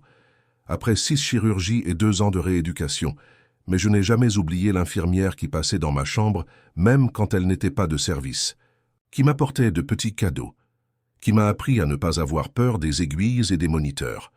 L'infirmière qui m'a dit, la veille d'une chirurgie particulièrement risquée, qu'un jour, je pourrais aussi aider d'autres enfants à ne pas avoir peur. » Éléonore cligna rapidement des yeux, essayant de retenir les larmes qui menaçaient de déborder de ses yeux. Le souvenir revenait lentement. Une petite fille aux cheveux bouclés et aux yeux énormes, un terrible accident, des parents désespérés, des médecins pessimistes, et des nuits interminables passées auprès d'un lit trop grand pour un corps, si petit et fragile. « Hélène, » murmura-t-elle, le nom émergeant des recoins de sa mémoire comme une perle des fonds marins. « La petite danseuse !» La jeune infirmière acquiesça avec enthousiasme, ses yeux s'illuminant en se sachant reconnue. « Oui, vous m'avez dit que je danserais à nouveau, que mes jambes guériraient, et qu'un jour, je ferais des pirouettes comme les danseuses dans les boîtes à musique. Et vous aviez raison. » Elle fit une pause, son expression devenant plus solennelle. « J'ai dansé pendant des années, jusqu'à ce que je décide de suivre un autre rêve, un rêve que vous avez planté en moi. Savez-vous ce que je dis toujours aux étudiants ?» demanda Éléonore, s'adressant à la fois à Hélène, à Carlos et au petit groupe qui s'était formé autour d'eux, attiré par l'intensité émotionnelle du moment. « Que la bonté ne se perd jamais, qu'elle peut voyager dans le monde pendant des années, mais qu'elle finit toujours par retrouver son chemin. » Et ainsi, dans cet hôpital de Paris, où elle avait consacré sa vie à prendre soin des autres, Éléonore comprit que le cercle s'était refermé une fois de plus. L'enfant qu'elle avait consolé des décennies auparavant était devenue infirmière, inspirée par son exemple, choisissant de plus une des spécialités les plus exigeantes émotionnellement, l'oncologie pédiatrique. L'enfant à qui elle avait sauvé la vie était revenu pour sauver la sienne, dans tous les sens du terme.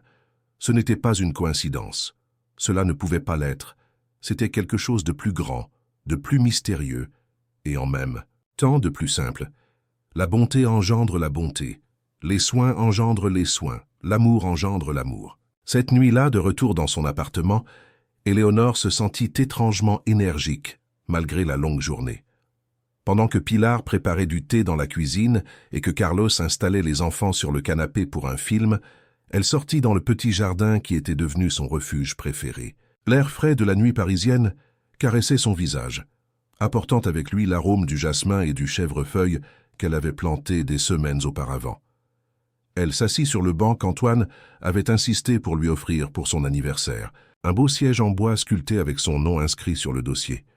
De là, elle pouvait voir le ciel parsemé d'étoiles, étonnamment visibles malgré les lumières de la ville. Elle respira profondément, savourant l'instant. laissant la paix de la nuit et la satisfaction de la journée s'installer dans son âme comme un baume curatif. Antoine sortit peu après, portant 2 verres de vin rouge. Je me suis dit que vous apprécieriez de trinquer sous les étoiles, dit-il, lui offrant un verre. Ce fut une journée extraordinaire. Éléonore accepta le verre avec un sourire. Elle l'a certainement été. Antoine s'assit à côté d'elle, gardant une distance respectueuse, mais confortable. Vous savez, commença-t-il, sa voix prenant ce ton réfléchi qu'elle avait pris l'habitude d'associer à ses conversations les plus profondes. Quand Isabelle est décédée, j'ai pensé que je ne ressentirais plus jamais de joie, que le reste de ma vie ne serait qu'un long épilogue sans intérêt. Éléonore acquiesça, comprenant parfaitement ce sentiment. Elle avait éprouvé quelque chose de semblable lorsqu'elle avait pris sa retraite, lorsqu'elle avait perdu le but clair que l'hôpital lui avait donné pendant des décennies. Mais ensuite, il se produit quelque chose comme aujourd'hui, continua Antoine, son regard fixé sur les étoiles. Vous voyez votre fils heureux, entouré d'amis et de famille.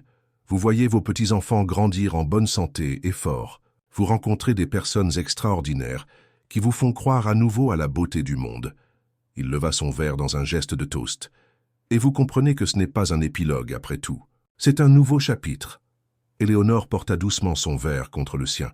Pour les nouveaux chapitres, dit-elle avec un sourire. Ils burent en silence contemplatif, chacun perdu dans ses propres pensées, mais unis par une compréhension mutuelle qui ne nécessitait pas de mots. De l'intérieur de la maison provenaient les rires des enfants, mêlés aux voix de Carlos et de Pilar, créant une symphonie domestique qui réchauffait le cœur d'Éléonore plus que n'importe quel médicament ou thérapie. « Vous savez, dit Antoine après un moment, j'ai observé Carlos et votre fille. » Éléonore sourit, se souvenant comment elle avait elle-même remarqué le rapprochement croissant entre les deux. « Moi aussi. Ils font un beau couple, » commenta Antoine avec désinvolture mais de manière significative. Tous deux intelligents, dévoués à leur profession, avec un sens du devoir qui n'est pas commun de nos jours. Et les enfants adorent Pilar. Elle n'a jamais eu ses propres enfants, commenta Éléonore. Elle a toujours dit que sa carrière lui suffisait. Peut-être qu'elle attendait juste les bons enfants, suggéra Antoine, son ton léger, mais son regard perçant. Éléonore rit doucement. On est en train de faire les entremetteurs à notre âge. Antoine haussa les épaules avec une élégance insouciante, que seuls les hommes d'une certaine époque semblent posséder. Pourquoi pas? Si nous avons appris quelque chose, c'est qu'il n'est jamais trop tard pour de nouveaux commencements. La conversation dériva vers des sujets plus légers.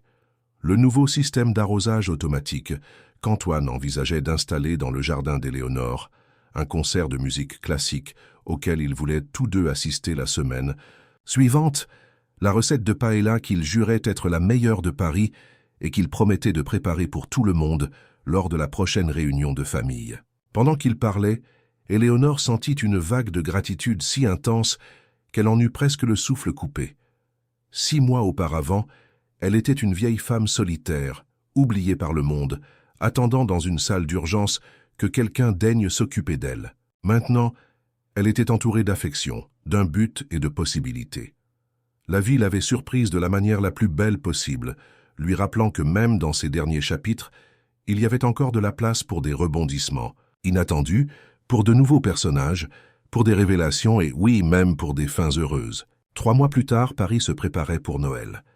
Les rues s'étaient transformées avec des lumières festives, les vitrines exhibaient leurs plus beaux atours et un esprit général de célébration imprégnait l'air froid mais vivifiant. L'appartement d'Éléonore, qui ne se sentait plus nouveau mais simplement le sien, scintillait de décorations de Noël, certaines récupérées de boîtes oubliées dans son ancien logement, d'autres acquises récemment lors de sorties shopping, avec Pilar et les enfants. Un petit arbre occupait un coin du salon, orné d'un mélange éclectique de boules brillantes, de figurines artisanales créées par Diego et Anna, et de quelques ornements anciens qui avaient appartenu à sa propre mère. Ce dimanche-là, une semaine avant Noël, la maison fut remplie d'activités dès le début.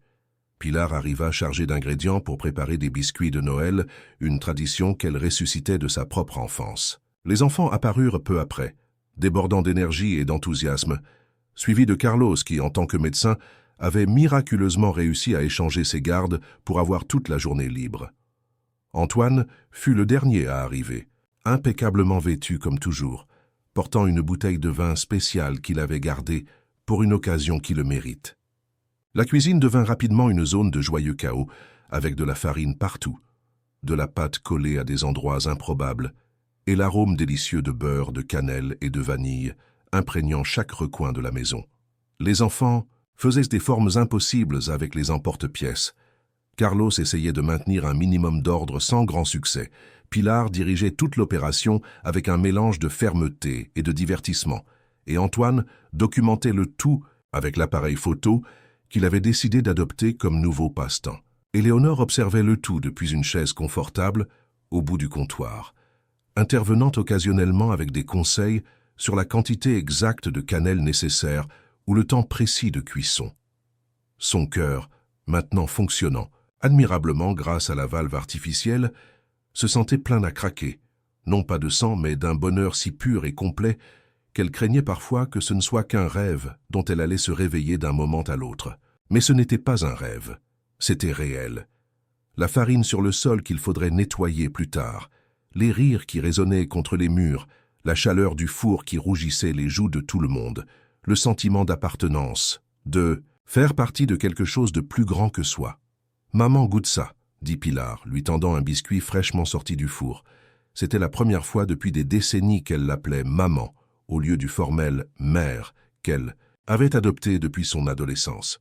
Éléonore prit le biscuit, mais ce qu'elle savoura vraiment, c'était ce mot « maman », si simple mais si significatif dans la bouche de sa fille. « C'est parfait », dit-elle, faisant référence à la fois au biscuit et au moment. Alors que l'après-midi avançait, l'activité se déplaça vers le salon. Quelqu'un avait mis des chants de Noël en fond sonore, à un volume suffisamment bas pour permettre la conversation, mais assez fort pour créer une ambiance. Antoine divertissait les enfants avec des histoires sur la façon dont Noël était célébré dans sa jeunesse, quand les jouets étaient plus simples mais non moins appréciés, et où les traditions étaient suivies avec une formalité qui s'était perdue avec le temps. Carlos et Pilar avaient disparu momentanément dans la cuisine, sous prétexte de préparer du chocolat chaud pour tout le monde. À travers la porte entr'ouverte, Éléonore pouvait entendre leur voix murmurer, interrompue de temps en temps par des rires discrets. Elle n'essaya pas d'écouter leur conversation, ce n'était pas nécessaire. La chimie entre eux était palpable, grandissant naturellement sans pression ni attente, à leur propre rythme. « Ils s'aiment bien, hein ?» demanda soudainement Diego, abandonnant sa conversation avec Antoine pour s'asseoir à côté d'Éléonore. Ses yeux, identiques à ceux de son père, suivaient la direction du regard de la vieille dame vers la cuisine. « Je crois que oui », répondit Éléonore avec honnêteté. Elle ne croyait pas qu'il faille mentir aux enfants sur les questions de cœur. Diego acquiesça avec le sérieux de quelqu'un qui confirme une théorie soutenue depuis longtemps. « J'aime bien Pilar, elle est amusante, mais elle ne nous traite pas comme des bébés, et elle aime les mêmes livres que moi. »« C'est une femme très spéciale, » confirma Éléonore. « Tu crois qu'elle pourrait être notre maman un jour ?» demanda Diego, avec cette capacité enfantine d'aller droit au but sans détour. Éléonore sentit son cœur faire un bond. Non pas, à cause de la question en elle-même, qui flottait dans l'air sans que personne ne l'ait formulée à haute voix, mais à cause de l'espoir qu'elle décela dans la voix de l'enfant. « Ça, je ne sais pas, mon chéri. Ce sont des décisions que les adultes concernés doivent prendre avec le temps et le soin. Mais ce que je sais, c'est que Pilar vous aime beaucoup, toi et ta sœur, quoi qu'il arrive entre elle et ton père. » Diego parut satisfait de la réponse. Après un moment de réflexion, il ajouta « Si Pilar devient notre maman, est-ce que ça ferait de toi notre grand-mère pour de vrai, et pas juste pour faire semblant ?» Éléonore sentit ses yeux s'humidifier. « Oh, Diego, je suis déjà ta grand-mère, pour de vrai. On n'a pas besoin de partager le sang pour être une vraie famille. Il faut partager l'amour, les soins et des moments comme ceux-ci. » Elle engloba la scène de Noël autour d'elle d'un geste. L'enfant y réfléchit un instant, puis acquiesça avec décision. « Tu as raison, tu es déjà notre grand-mère pour de vrai. » Sans plus de cérémonie, il se pencha et lui fit un câlin, rapide mais sincère, avant de courir à nouveau aux côtés de sa sœur et de son grand-père, comme s'il venait de résoudre un problème important et pouvait maintenant reprendre ses jeux avec la conscience tranquille. Carlos et Pilar revinrent finalement avec des plateaux de chocolat chaud garnis de crème fouettée et saupoudrés de cannelle. plus une touche de liqueur dans les tasses des adultes pour se réchauffer, comme l'expliqua Carlos en faisant un clin d'œil. Pendant que tout le monde s'installait avec ses boissons, Antoine s'éclaircit la gorge, attirant l'attention générale. « J'aimerais proposer un toast, dit-il, levant sa tasse de chocolat. À la famille, non seulement celle qui nous est donnée, à la naissance, mais celle que nous construisons, celle que nous choisissons, celle que nous trouvons dans les tournants inattendus de la vie. » Tous levèrent leurs tasses, même les enfants, conscients solennellement de l'importance du moment. « À la famille !» scandèrent-ils à l'unisson. Tandis que les autres conversaient, Éléonore observa chaque visage dans la pièce, les gravant. Dans sa mémoire, Antoine avec sa dignité sereine et sa bienveillance constante, Carlos débordant de vitalité et de compassion, Pilar sa fille, dont les yeux la regardèrent maintenant avec un amour qu'elle avait cru perdu à jamais, Diego et Anna, si pleins de possibilités et d'une joie effrénée. À ce moment parfait, Éléonore sut avec une certitude absolue qu'elle avait enfin trouvé ce qu'elle avait cherché toute sa vie, même quand elle ne savait pas qu'elle le cherchait. Un foyer. Non pas un lieu physique, mais cet espace émotionnel où l'on est vu, valorisé et aimé, pour ce que l'on est réellement. Et si quelqu'un lui avait dit, ce jour-là aux urgences, quand un jeune médecin arrogant avait levé les yeux au ciel, devant sa présence, que ce même geste méprisant serait le catalyseur du plus grand bonheur de sa vie, elle aurait probablement pensé qu'ils étaient fous. Mais ainsi était la vie, imprévisible, surprenante, et parfois incroyablement généreuse. Carlos s'approcha d'elle pendant que les autres se plongeaient dans une discussion animée sur le film de Noël qu'ils regarderaient ensuite. « Tout va bien ?» demanda-t-il, remarquant son expression contemplative. Éléonore sourit, un sourire qui naissait du plus profond de son être et qui s'étendait pour illuminer tout son visage. « Mieux que bien, répondit-elle. Je suis exactement là où je dois être. » Et c'était bien le cas. Le cercle était bouclé, la bonté était revenue à la maison. Et avec elle, Éléonore Garnier avait également retrouvé le chemin du lieu auquel elle appartenait, au cœur d'une famille qu'elle n'aurait jamais imaginée, mais dont elle ne pouvait désormais plus imaginer sa vie sans elle. Félicitations, écrivez 9 dans les commentaires pour que je sache que vous êtes restés jusqu'au bout avec moi. Merci d'avoir regardé et à l'histoire de demain sur cette même chaîne.